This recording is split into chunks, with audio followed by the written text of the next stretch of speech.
আমার রবকে ততটাও ভয় করি না। একটা মশার কামড়ালে মশা কামড়ালে ডেঙ্গু হবে, জ্বর হবে, ম্যালেরিয়া হবে। এই কারণে আমরা প্রত্যেকের ঘরের ভিতরে মশারি পাওয়া যায়, গুড নাইট পাওয়া যায়, আউট পাওয়া যায় রে ভাই।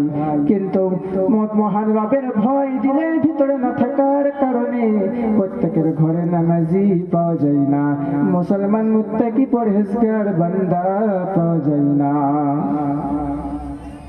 যে প্রত্যেকের ঘরে আমরা মশারি দেখতে পাই, গুড নাইট দেখতে পাই, অল আউট দেখতে পাই।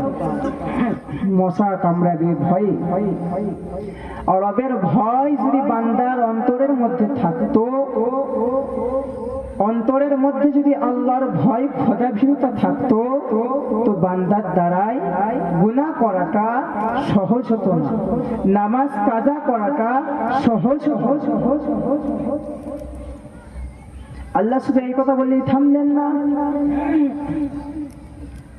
হাক্কা তুকাতিহি ওয়া লা তামুতুন্না ইল্লা ওয়া আনতুম মুসলিমুন। প্রকৃত মুমিন হও, প্রকৃত ঈমানদার হও। তাহলে আমরা কি প্রকৃত মুসলমান নয়, প্রকৃত ঈমানদার নয়? কি বলেন আমার রব? না রে বান্দা, না।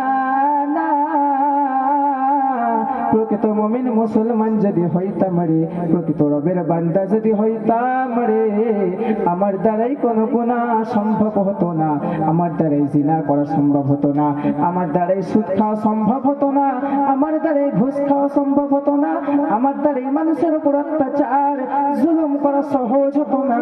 আজকে প্রকৃত মুসলমান না থাকার কারণে, প্রকৃত মুমিন না হওয়ার কারণে আজকে ভাইয়ের জমি আমি মেরে খাই, ভাইয়ের সম্পত্তি আমি মেরে খাই, এতিমের হক আমি মেরে খাই, মানুষকে ফাঁকি দিয়ে ঘুরে বেড়াই।